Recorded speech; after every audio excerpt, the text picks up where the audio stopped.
So previously in our Poppy Playtime character concept series, we looked into each of the characters from the original Smiling Critters. Then, after that story arc was done, we then created many more Smiling Critter concepts and stories to tell. But now that Chapter 3 is over, it looks like the Smiling Critters will make another appearance in Chapter 4. But this time around, things are a little different. This time, instead of the Smiling Critters, we now have the Nightmare Critters. So it looks like Playtime Co had another line of critters that they plan to release. It seems like this new version of critters is mainly horror based. This is obviously due to the name Nightmare and the spooky letters that we see in the logo. Also, these specific letters could be clues to the new critters that will be released in the future. So with this new brand of critters also comes a number of new characters. And now it's time to meet the first Nightmare critter. So this new critter is known as Bara Chops. This gloomy little sheep is quite the outcast. With her black wool and skull medallion, she definitely makes an impression. Bara Chops. The black sheep of the bunch, Bara prefers to keep her space. Like a lot of space. Too much space. She can be distant, quiet, low energy, and it usually requires a lot of coaxing to get her out of the house. Luckily for her, she has some very persistent friends. She usually perks up after a while, but the next day, we're right back to the same tune. Sent a niece. So from what her character bio says, Bara Chops is definitely an angsty character. She could have more of a goth persona and be dark and mysterious. But the real mystery is what happened to the Nightmare Critters. It would seem that this line of toys never made it out of the factory. Maybe this was due to the negative backlash of all the catnap toy recalls. And as a result, the Nightmare Critters toy line would have been cancelled. But now Bara Chops and all of her friends were left to wander around the factory. And when all the workers disappeared after the Hour of Joy, they were now truly alone. And as time went by, the deep isolation changed these critters. What they became was a mere shadow of their former selves. And when it came to Bara Chops, she unlocked a deep and deadly side of herself she never knew was there. So after the factory fell into darkness, it was every toy for themselves. Sadly, each of the Smiling Critters turned feral and deranged. Their only option for survival was to attack and feast upon each other, and this was something that Bara Chops became very skilled at. Normally, sheep are seen as prey out in the wild, but eventually the tables turned and Bara Chops went from being the hunted to the hunter. And the prey she was hunting was the original Smiling Critters. Bara couldn't stand the sight of all those happy little freaks. It was because of them and that terrible catnap that the Nightmare Critters never escaped the factory. If that damn recall never happened, then the Nightmare Critters would have been on store shelves all around the country. So now she patiently waits for these critters and plans to take them all out. One by one she devours each unsuspecting toy. It didn't take long for Bara Chops to amass a large graveyard filled with the mangled bodies of all the critters. It was like her appetite for these critters was never satisfied. No matter how much she ate, she always wanted more. Over time, she grew tired of eating these pathetic Smiling Critters. They were far too easy to hunt and started to taste horrible. But everything would change once she laid her eyes on our main protagonist. Finally, she had something else to hunt that wasn't a lowly Smiling Critter.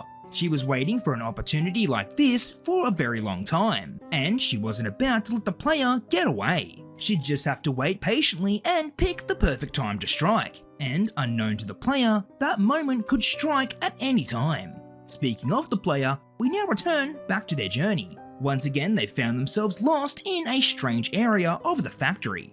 In front of them is a large locked door. It seems like this is the only way out and they need to unlock it. Next to the door is a control panel with 3 openings. It looks like the player needs to collect 3 fuses in order to activate the door. So with no time to waste, they head out and search the area.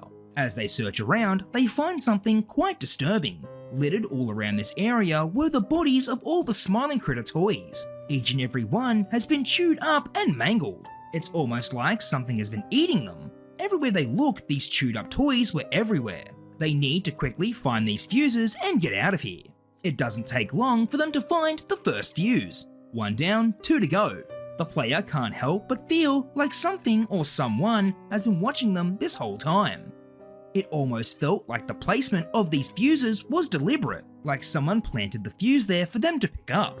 When they reach the second fuse, they can see it's just laying there on the ground. It was just out there in the open. And as soon as they grab it, something leaps out from the shadows. It was Bara Chops. This evil, deranged version of her was standing up on 2 legs. Each of her hands had sprouted sharp, deadly claws, and in one of her hands was the torn material skin of a dogday toy. There's no doubt that she was the one who's been eating all the mangled smiling critters. She stands there and stares at the player with a deranged look in her eye. The player quickly makes a run for it before they become her next meal. Bara quickly follows after, and now the chase is on. The player quickly runs into a vent and closes the hatch. Luckily, Bara can't get them for the time being. She walks away and tries to get them on the other side. The player has to find this fuse quickly. It must be around here somewhere, and sure enough, the air vent leads them to the last fuse. It's located amongst a pile of these mangled smiling critters. The player just needs to search amongst all the bodies, and sure enough, they find the last fuse. Then, all of a sudden, Bara Chops bursts out of the pile of critters. She leaps towards the player as they make a run for it. They need to run towards the door and place in these fuses. As they run through all the winding corridors, Bara Chops is close behind them. Eventually, they make it back to the door. They place in the fuses and activate the switch, and unfortunately, the door needs some time to fully unlock, but it was too late. Bara Chops has already cornered them against the door. As she closes in on the player, she notices something out of the corner of her eye. One of the mangled critter piles slightly moved. Then, all of a sudden, some rogue critters leap out towards Bara. They grip onto her body and chew down as they get their revenge. These surviving critters start to overwhelm Bara Chops as they attack her. This gives the player enough time to exit through the door and make their escape. They shut it behind them and leave the struggling Bara to deal with the critters. It seems as though she had underestimated these feral, smiling critters. But now it seems that the player is safe and can move forward, but what lies ahead of them is unknown. And as to what nightmare critter could be next, we'll just have to wait and see. So I think that Bara Chops will be an awesome addition to Poppy Playtime Chapter 4. She could definitely be an imposing character that the player has to deal with, especially if she's hunting them from the shadows. The player would need to keep an eye out for this creepy sheep, because if they don't, then it will all be over. So the next character that we're introducing is known as Licky. This cute little critter is based on the colourful but poisonous amphibian, the dart frog. Although these frogs may look pretty, you mustn't get too close to them. And the same rule would apply for Licky as well. Licky. Icky is the type of kid to fall behind in a relay race and immediately pin it on a sore knee, even when that's not the case. He's the very definition of a poor sport. Even though he's naturally talented, he's constantly challenging everyone on absolutely everything and usually without the outcome he expects. Don't worry, he has an excuse ready. Scent coffee. So it seems that Licky can be quite the toxic character, and he was also toxic in many other ways. So when Playtime Poe developed the first Licky prototype toy, they had no idea of the danger they would unleash upon all the workers and researchers. The first instances arose when the workers were just handling Licky. Everyone who held the toy reported feeling extremely ill. They discovered that he was secreting a strange type of poison from his skin. It was then decided that he should be isolated from everyone else at the factory. Over time in this isolation, Licky grew at an alarming rate.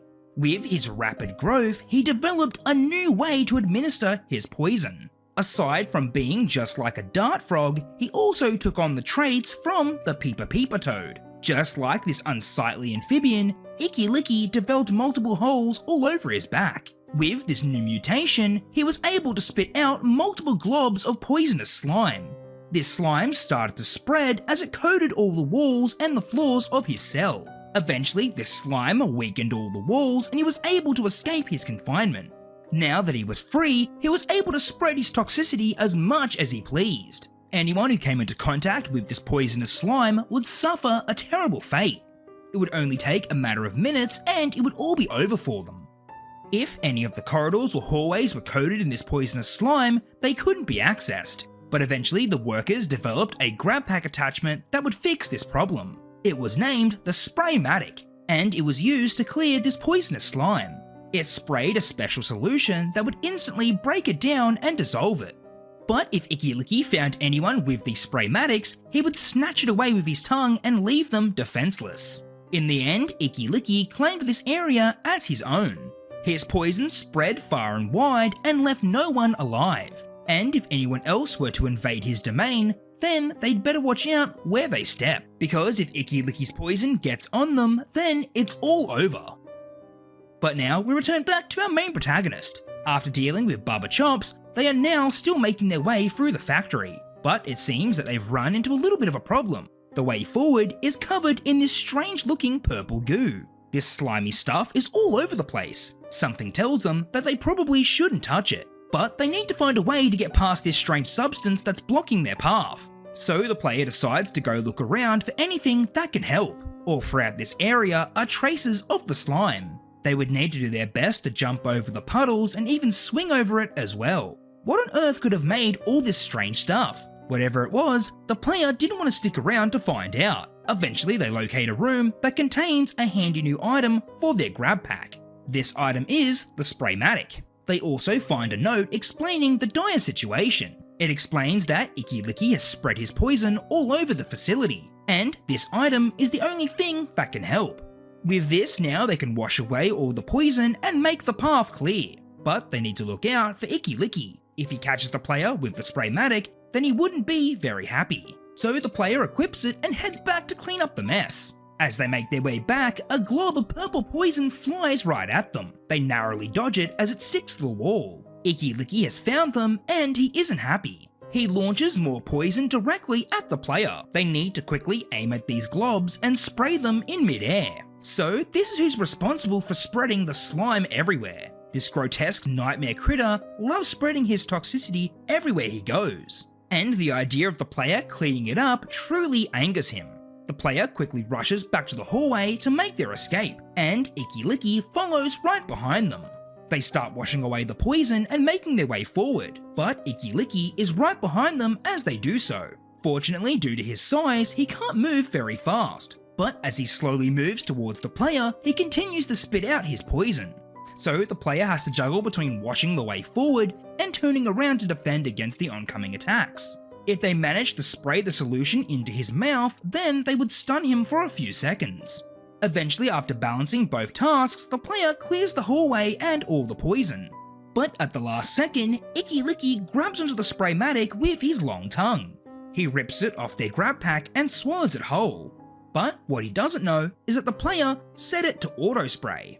Now the solution continues to spray all throughout Icky Licky's body, and sure enough, it sprays out of each of the glands on his back. It seems that the Spraymatic has completely flushed all the poison out of his body. Now that Icky was no longer toxic, this caused his body to shut down. Finally, Icky Licky has been defeated. He was only knocked out for the time being, but this would definitely give the player enough time to get away. So now they continue their journey and nervously await whichever critters lie ahead. As to who they will be, it's not very clear, and until then, we'll just have to wait and see. So I think that Icky Licky would be an interesting character to see in Chapter 4. I think that the idea of the poisonous slime could be a fun gameplay mechanic. It could lead to lots of challenging obstacles for the player to overcome. And it would also serve this character well with his whole toxic persona. The player would need to steer clear of this poisonous frog, because if they didn't, then they would surely croak. So now let's meet the next nightmare critter, and this character is known as Raby Baby. This cute little critter is based on the blood-sucking animal, the vampire bat. Her colour scheme is white and pink with a red blood droplet medallion. Aside from being a cute little bat, there's much more to her overall personality. Raby Baby. Raby Baby couldn't keep a secret if her life depended on it. If there's one thing in the world she loves, it's gossiping, and she's very practiced at it. She has no concept of privacy or boundaries, and if she's in the room, you can bet she's eavesdropping on someone. Don't worry, if she ever runs out of juicy secrets to talk about, she'll just make some up. Scent bubblegum. So, as we all know, this gossipy little bat loves to know it all. If there were any secrets circulating throughout the factory, then Raby Baby would know. She would always eavesdrop on all the workers and get the latest gossip. Most times the workers wouldn't even know she was there. She would always sneak around and be out of sight. Throughout her time at the factory, she learned many secrets. In fact, she was the one who first found out about the Nightmare Critter toy line being cancelled. And of course, this was a secret that Raby Baby couldn't keep. The first critter she told was Bara Chops, and this was the moment she began her murderous hatred towards the smiling critters. When she told Icky Licky, he couldn't help but cover this forsaken factory in his poison slime. And all the other nightmare critters were equally devastated when they heard the news. Being the one to know all this juicy gossip made Raby Baby feel very important. But when all the workers disappeared, that's when things fell apart. With no more juicy gossip to share, Raby Baby started to lose her sanity. Sure, there were still toys that she could eavesdrop on, but they never had anything interesting to say. All the workers had a life outside the factory, and their gossip was always the best. Now with no one interesting to spy on, she grew increasingly frustrated. These days, Raby Baby just hangs out by herself. She dwells in the shadows and watches the days go by. She's always waiting for the workers to come back and make things interesting once again. But she gave up hope that they would ever return. But little did she know, an outsider from the factory would eventually cross her path. And when she finally gets a hold of them, she'll get all the gossip and info she could ever want from the outside world.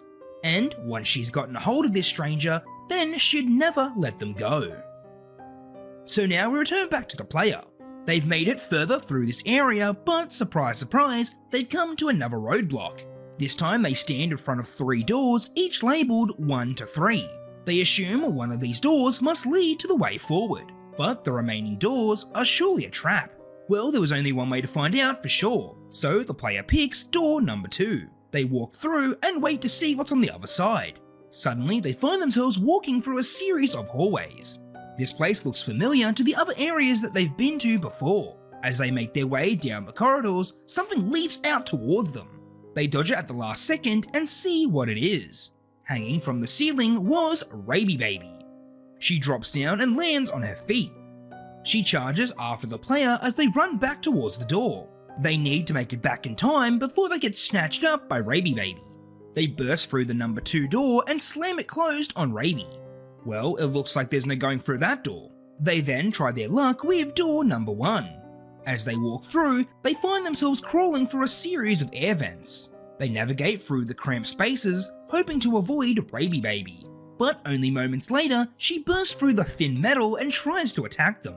The player strikes her with their GrabPack and forces her back down. That was a close one. As they crawl forward, they need to fend off Raby Baby every time she tries to attack them.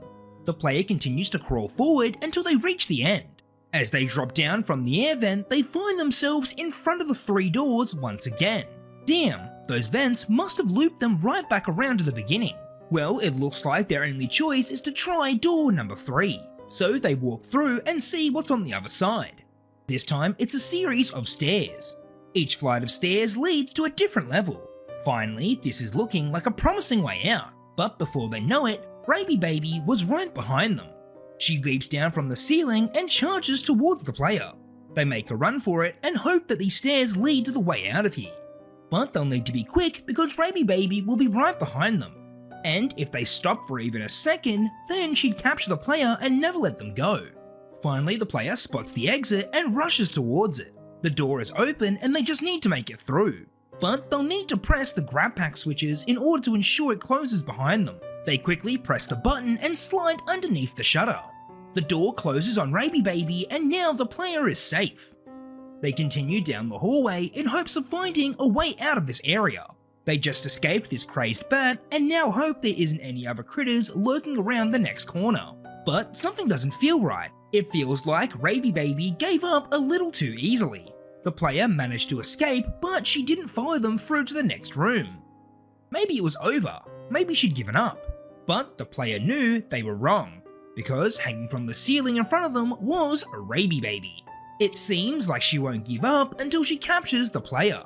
She swoops down and walks towards them, and just before she grabs the player, she realizes something that she didn't think about before. If she were to capture them now, then she would eventually run out of new gossip to get from the player. She knows they're after the prototype and they're looking for Poppy. If she captures them now, then she'll never know what happens. So she decides to let them go. She'll make sure to capture them at the end of their journey. That way she'd have even more info and gossip to hear from them. She flies away and leaves the player alone for now. The player is extremely confused as to why she didn't attack, but they won't question it. As long as they can get away safely, they won't complain. So now they make their way forward and wait for whatever comes next. Hopefully the next nightmare critter won't be so bad, but they won't know for sure and they'll just have to wait and see. So I think it would be really cool if we see Raby Baby in Chapter 4. I think the idea of her being a gossipy character would be quite fun. The player would have to avoid her at all costs or else they'd be captured. But in the end, if they make it out and escape, she might let them go and continue their journey. So the next nightmare critter character we'll be looking at is Allister Gator. This lazy little gator is quite the character. He doesn't do much and that's the way he likes it. Allister Gator. Allister's an all-round lazy guy. He's chill, sure, but if he could, he'd spend all day in the water doing pretty much nothing. He isn't a fan of the whole put in effort and see that effort rewarded bit. He's much more a believer of the philosophy, good things have to come to me, eventually. I just need to wait around for it. He's still waiting. Scent, sandalwood. So as we just read, Allister's one lazy gator. He usually just sits around the factory and doesn't really do anything at all. Most times he'd just stay in one place for hours on end. There's been a couple of times where he stayed in one place for so long he even gathered some dust. But all that changed after the Hour of Joy.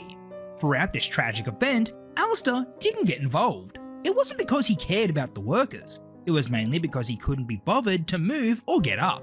But after all the chaos was over, the prototype wasn't pleased with Allister's lazy performance.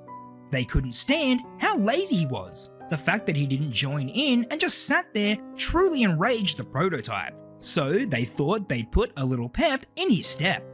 To no one's surprise, Allister Gator was just laying down for the day. The prototype snuck up behind him and injected him with an unknown serum. Allister was so lazy he didn't even move when the prototype's sharp claws were injecting into his skin. But suddenly, all that laziness disappeared. Allister Gator became much more energized and active. Soon enough, his body started to change as well. In fact, his body couldn't keep up with how rapidly the changes were happening. He became quite disproportionate in his appearance, the main feature being the many sharp teeth that he grew that couldn't even fit inside of his mouth. Now with all this built up energy, Allister Gator was raring to get involved in all the chaos. But the Hour of Joy was already over. There were no more workers left for Allister Gator to attack, so now he's left wandering around the factory in search of any survivors. He's been at it for quite a while now, and he's had no luck. But as soon as he finds the main player, then he'd be ready to try out his new claws and teeth. And our protagonist better prepare themselves because the new Allister Gator will be anything but lazy. Speaking of, we now return back to the player. After escaping Raby Baby's clutches, they now find themselves in a different area. It seems that the power is down at this location, but the player has found the main terminal that will restore all the power. It's a large square with 3 different coloured layers, blue, red and yellow. These layers are currently switched off. It appears that there's a separate switch for each of these layers that the player needs to activate. Once they do that, the power will be restored. They need power back so they can activate the service elevator. There's a chance that this elevator will transport them out of this area.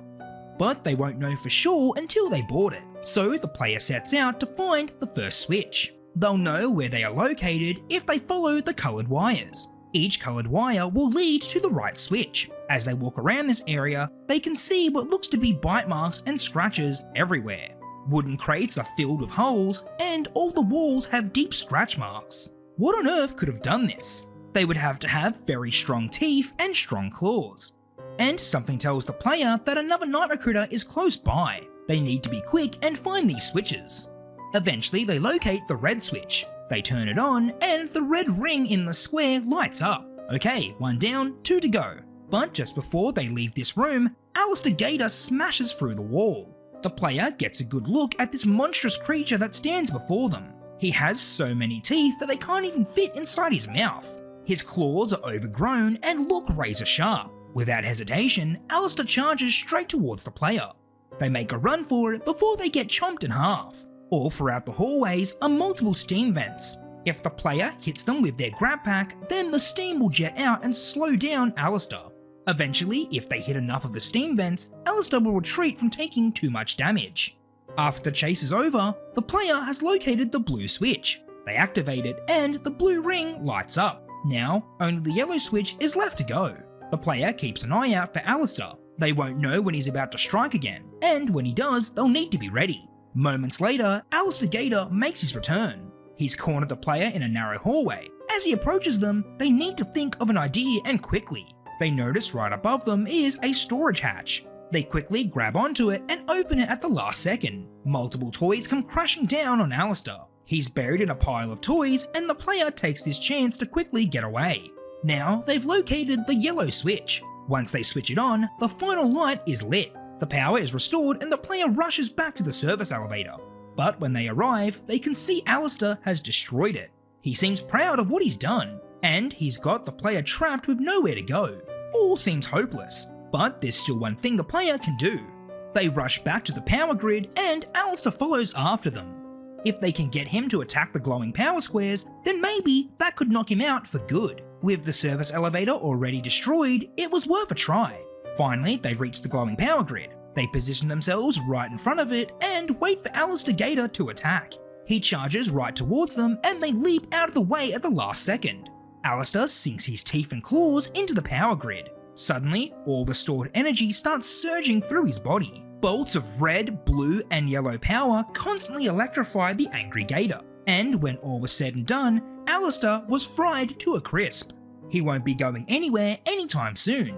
Finally, the player is safe and they can get away unharmed. But now that the elevator is broken, they'll need to find another way forward. Knowing them, they'll be sure to get out of here. But also knowing their luck, they are bound to run into another nightmare critter. But as to if that will happen, we'll just have to wait and see.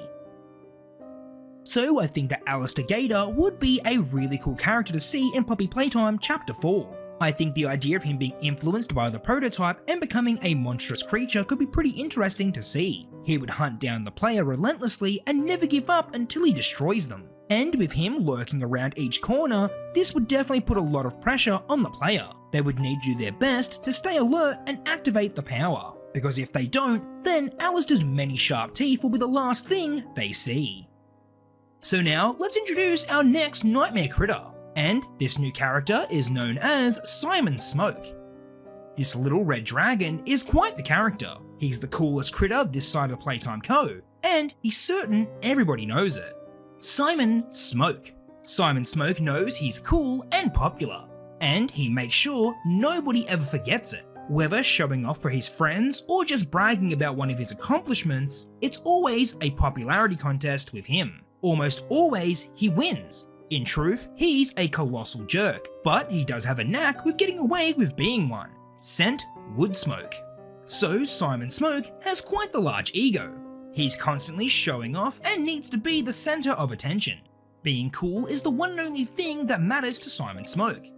If he wasn't cool, then he'd basically be a nobody. And one way in which he shows off this cool facade is with his gold. Simon always shows off his multiple gold accents to impress all the other toys. He was exceptionally proud of his golden horns, spikes, piercings, and $sign medallion. He always kept them bright and shiny so everyone would know how cool he was. But when the Nightmare Critters line of toys never got released, the world would never know how cool Simon Smoke truly was. When the news broke, Simon no longer felt cool. In fact, he felt pretty worthless. What was the point of always showing off and being cool if no one was going to see it? This was his chance to show off to the world. And because of catnap, it was all taken away from him. But something deep down told Simon Smoke it wasn't just because of the recall. He started to convince himself that it was all because his friends weren't as cool as him. Like, look at them. Not a speck of gold can be found anywhere on them. Obviously Simon was the coolest out of the bunch. And if the rest of the Nightmare Critters were just as cool, then maybe their toy line would have been released. So it was due to this delusional thought process that made Simon resent how lame and uncool all the other characters were. Now Simon lurks deep down in the boiler room area. No one else is allowed down here unless they're as cool as he is. But that would be very unlikely, seeing that he was the coolest toy in the factory. And if he caught anyone who is deemed too uncool to be down here, then the consequences would be dire. So now we return back to the player. After Allister Gator destroyed the service elevator, they need to find another way around. The new path they've taken has led them down to the boiler room area. It seems that there's an exit located through all the machinery and furnaces. The player just needs to be careful not to get injured or burnt to a crisp. As they travel through this area, the heat is almost unbearable. All the furnaces are burning and the machines are working non-stop. They can't stay here for too long or else they'll surely pass out. So they make their way towards the exit and hope nothing gets in their way. But only if it were that easy. Little did they know that Simon already knew they were here. What is this lame looking worker doing in his domain? There's no way that they were cool enough to be here. He has to do something about this now. So Simon Smoke decided to get rid of them by any means necessary, even if it means reducing them to ashes. As the player moves forward, a blaze of flames shoots out in front of them. What on earth was that? Then, moments later, Simon Smoke makes himself known. This towering dragon that stands before them is what almost burnt them to a crisp. The player needs to get away from him before he scorches them. Simon prepares to spray the player with another volley of flames, but right before he does, the player activates their Spray-O-Matic hand. They spray directly at Simon's mouth and it only makes the flames larger and more violent. The cleaning chemicals in the solution must be flammable. Well, it looks like there's no using this anymore. The player makes a run for it and tries to get away from Simon. They need to find a way to get past him and his deadly flames. Unfortunately, he's in the way of the only exit. They need to find something that can combat all these scorching hot flames, because if they don't, then they'll be burnt to a crisp. They search their surroundings and see what they could possibly use. Eventually, they spot a fire extinguisher. Maybe this could work. They'd only need to use it just for a second. All they need is a split moment just to get past Simon and escape. So they equip the fire extinguisher and approach Simon. He prepares to breathe out a blaze of flames directly at the player, but at the last second, they launch the fire extinguisher right into his mouth. The hot flames inside Simon's body cause the compressed carbon dioxide to rupture from the tank. Now only a plume of white fog is all Simon can produce. The player extends their GrabPack and rips the $sign medallion right off his neck. They throw it off the ledge and Simon quickly jumps down to retrieve it. Without his precious gold necklace, he was nothing. He'd no longer be cool, and no one would be impressed by him anymore.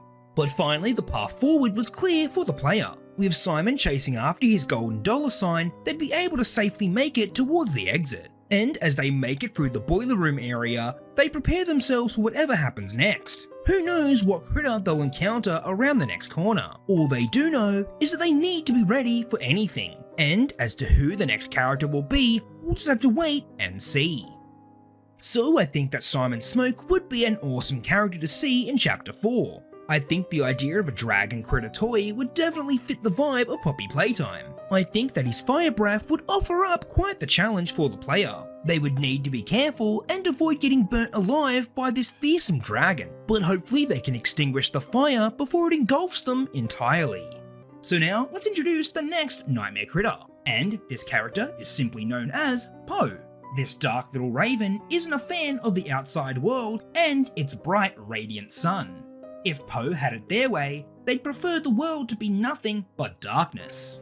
Poe hates the sun and thinks it's a cruel trick of nature that the world needs it in the first place. Most comfortable in the dark, they spend their nights hanging around graveyards, listening to music, and feeling vaguely angry at nothing in particular. They insist this isn't a phase. Scent cinnamon. So it's safe to say that Poe is quite the dark and moody character, which is quite fitting seeing as Poe is a reference to the Gothic writer and poet Edgar Allan Poe. More specifically, they're a reference to his famous story, The Raven. So as we already know, Poe was quite the outcast. They never liked being out in the open and always seeked out the darkness. To be honest, the shadows were the only friend Poe has ever had. Even though their character bio states that they love graveyards, Poe has never actually been to one. They hope that one day they'll get to see one in person.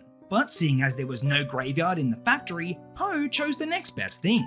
They would spend all their time in the Ludwig Library. This was a personal library that housed all of Elliot Ludwig's collection of books. Elliot was known to read and study many famous works over the years. He even published his own book titled The Ludwig Legacy. But after the factory fell into chaos, it's been abandoned for quite some time. And since this private library never had any guests, it was perfect for Poe. They would perch themselves on top of the bookshelves and bask in the darkness. Poe valued their peace and quiet, and if anyone were to disturb this peace and quiet, then there would be severe consequences. The last time a stray toy wandered into the Ludwig library, they had no idea what danger they were in. The last thing they saw were a few dark feathers gently falling from above. Then, before they knew it, Poe's deadly sharp talons tore them to shreds. The same would happen if anyone else were to disturb Poe, and unfortunately for the player, they would soon realise the danger that they would step into. And soon enough, they would have to deal with an angry and vengeful Poe. Speaking of, we now return back to the player.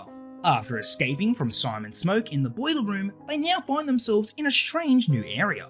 This place looks quite different to the rest of the factory. After wandering through a series of dimly lit corridors, they eventually find themselves in the Ludwig Library. They never knew a place like this existed in the factory. It must have been off limits to all the other workers and was only meant for Elliot himself. All around this area were rows and rows of books. It seems that Mr. Ludwig had quite the collection, but the main concern at the moment was how they were going to get out of here. There has to be an exit or a passageway through the library. And lucky enough, there was. At the end of the library was a single door. There was a strange mechanism close by with a note attached to it. It reads, "The Ludwig legacy is missing. Return the book at once and access will be granted." You know which book I'm talking about. It's the purple one with the gold accents. So they need to find this book and place it in the holder. Once they do, the door is sure to unlock and the player can get out of here. They start searching through the shelves in hopes of finding this book, but seeing as there's thousands of books in this library, finding it could be quite the challenge. As they approach the first shelf, they see something quite strange. A few dark-coloured feathers falling gently from the ceiling. Then, moments later, something swoops down at the player. They dodge at the last second and see what it is. Perched up on a shelf was Poe. They stare down at the player with discontent. This intruder has disturbed their domain and they won't live to tell the tale. Poe plans to strike down at them as many times as it takes. The player will need to be careful of all these oncoming attacks. Poe flies back into the darkness and waits to strike again. The player needs to quickly find this book and get out of here. So in this gameplay segment, the player will need to roam around and search for the Ludwig legacy. But as they do so, they would need to look out for Poe. One way they could know that Poe was about to strike would be the falling feathers. When they see them, they'll need to quickly take cover. So as they continue to search through the shelves, they have no luck finding the correct book. They need to search for the purple book with the gold accents. And it could be anywhere. But suddenly, the player sees something shiny in the corner of their eye. There it is. Right on top of the shelf was the Ludwig legacy. All they need to do is climb the ladder and retrieve it. As they climb to the very top, Poe takes this chance to attack. At multiple times, Poe will try and swoop the player on the ladder. When this happens, they would need to stop climbing and turn around. They can strike Poe with their GrabPack and that would send them flying away. This would happen multiple times, but the player just needs to keep fending off Poe whenever they strike. Finally, the player has reached the book. They take it off the shelf and slide back down the ladder. Poe sees this intruder holding the book and won't stand for it. Now on the way back to the door, Poe's attacks will be much more frequent. The player frantically dodges and ducks from all the attacks. They place the book in its stand and the door quickly unlocks. They rush right through and shut the door on Poe. Finally, they were free from this ravenous raven. But now they have no idea what lies ahead of them. Hopefully it wasn't another nightmare critter, but something tells them that it's not over just yet. But they won't know until they move forward, and soon enough they'll know who is lurking around the next corner. So I think that Poe would be a great character to see in Chapter 4. I think the idea of a flying character would be quite challenging for the player. I also think the gothic vibes of Poe could bring another dark and creepy chapter to the series, but the player will have to be careful, because the last thing they could see would be those falling feathers. Now they find themselves once again making their way through the factory. They just got through the hidden library and now find themselves in a completely different area. It looks to be the garbage disposal area. Every piece of trash and waste make their way through this facility. and the player hopes that garbage is all they'll find. But odds are, there's another critter waiting for them amongst all the trash. Will they be a friend or foe? Well, we'll just have to wait and see. Speaking of a new nightmare critter, let's meet them now. So the next critter is known as Tui.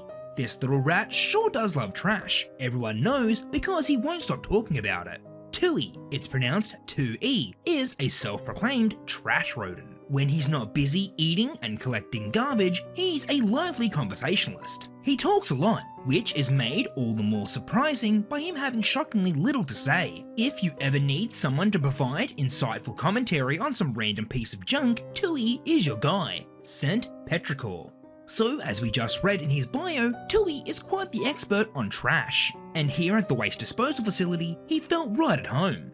With so many new things to see and learn, he couldn't get enough of this place. It seems like every day there was always something for him to tinker with and make use of. Also, food was never an issue. Tui always has an endless supply of food whenever he needs it. This place was essentially a paradise according to him. All the other critters never really saw the big deal with trash. No matter how many times he would show the others a new thing he's found, they never really cared. All Tui wanted was someone to appreciate all the neat stuff that he has. And ever since all the workers disappeared, he was the only one who cared. But that never stopped Tui's passion for trash. He continues to discover new and exciting items to this day. Also, Tui was quite handy when it came to making things. He'd make all sorts of contraptions with the items that he scavenged. Each thing he made would make his life a little easier here at the waste facility. And he always hoped that one day someone would appreciate all this hard work. But until that day arrives, he'll just keep doing what he does best. So now we return back to the player. They've just entered the waste management facility and are trying to find their way forward. Everywhere they look, all they can see is trash. Just piles and piles of useless items that nobody wants anymore. And with a factory this large, it produces its fair share of waste. Also, it would be fairly easy for someone to get lost amongst all this garbage. And the smell wasn't too pleasant either.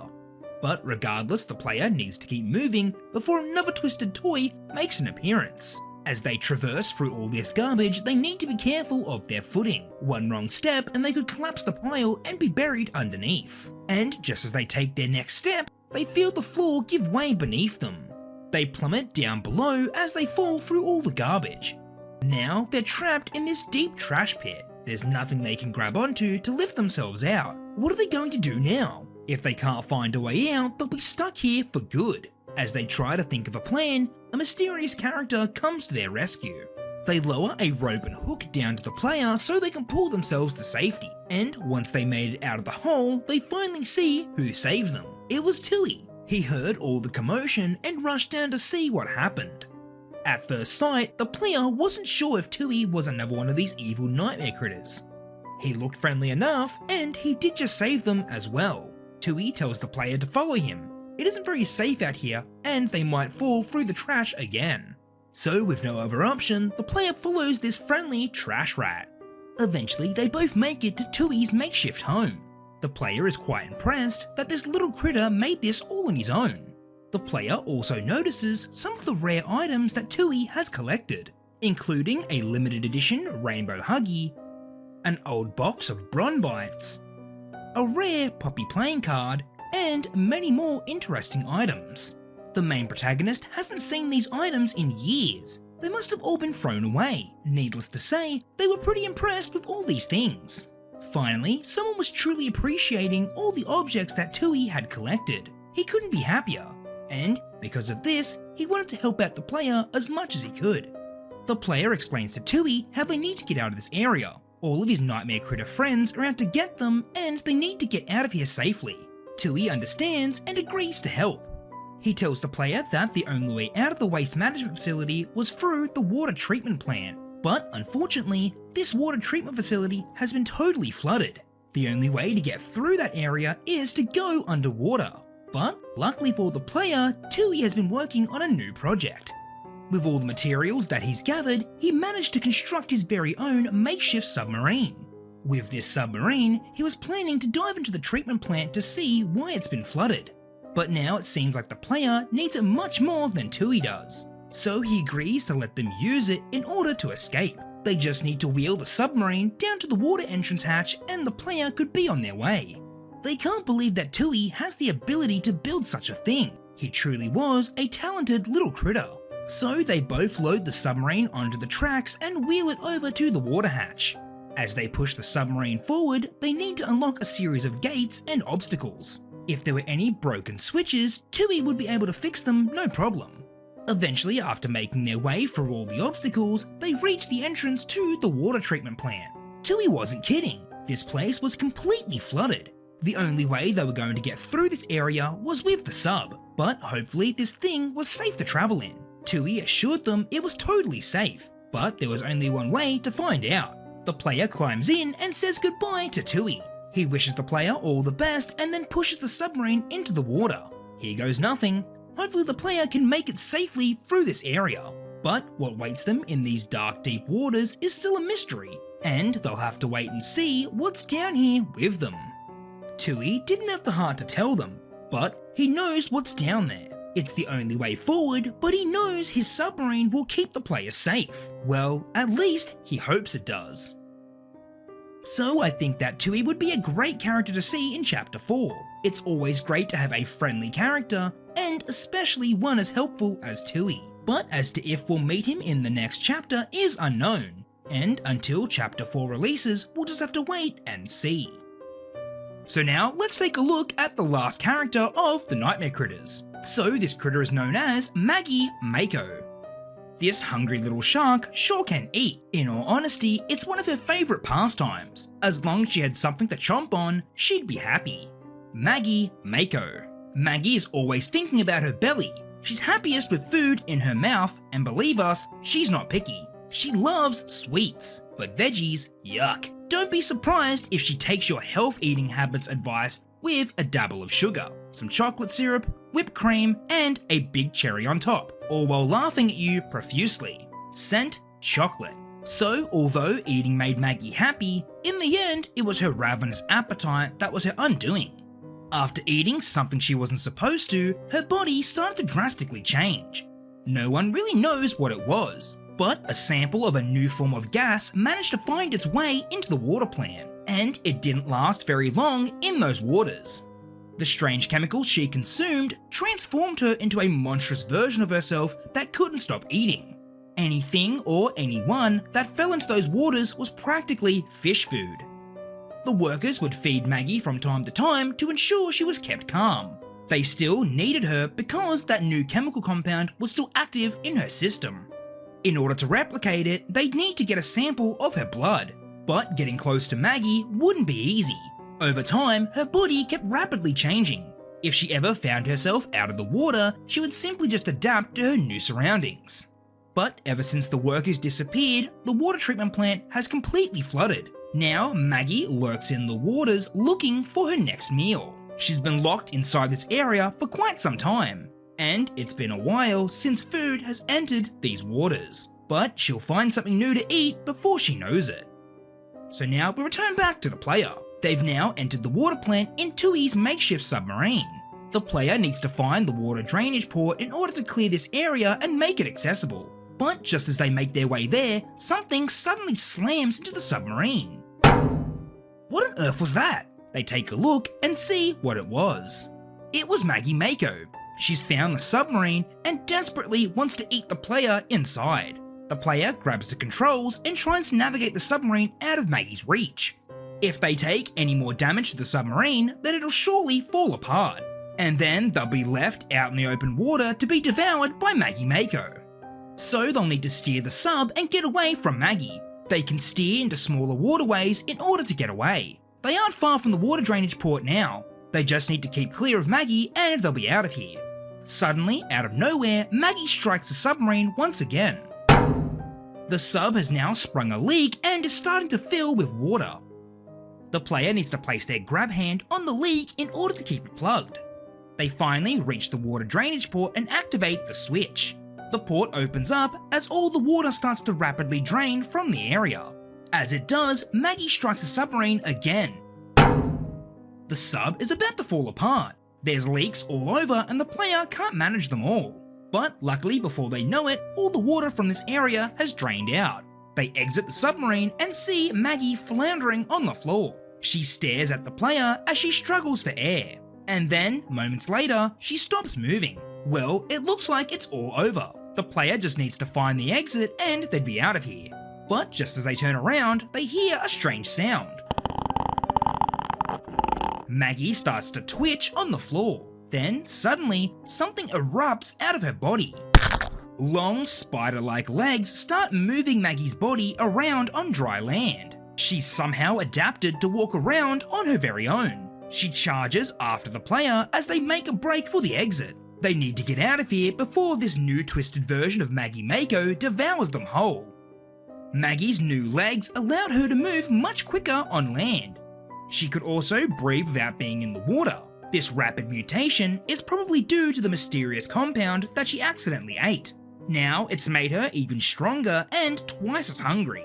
The player rushes through the halls, desperately looking for the exit. Maggie was hot on their tail and she was only getting faster.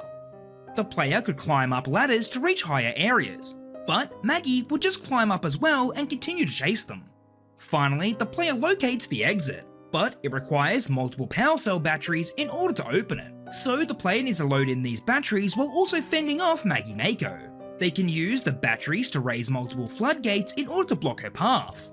But they would need to use these same batteries in order to open the exit. Finally, after juggling the batteries between the floodgates and the exit, they manage to open the door. But just as they go through the exit, Maggie Mako ambushes them. Just before she can eat the player, they quickly grab an extra battery. They quickly plug it in and one of the floodgates slams into Maggie's body. The metal bars skewer through Maggie and keep her in place. She's now stuck here until the player removes the battery. Now that Maggie is trapped on these bars, she can no longer chase the player. With this opportunity, the player leaves this area and never looks back. Finally, they have overcome these nightmare critters. Each one proved as challenging as the last, and now they've beaten the final challenge. The player was thankful for Tui's help in the end. Without that submarine, they would have never gotten out of here. But now they continue their quest to find Poppy and defeat the prototype for good. But whatever lies ahead of them is uncertain, and whatever it is, we'll just have to wait and see. So I think that Maggie Mako would be a great character to see in the next chapter. I think a water level could offer a decent level of difficulty and challenge. There could definitely be some scary moments to be had with Maggie Mako lurking around in the water. The player has to avoid her at all costs, because if they aren't careful, they'll be her next meal.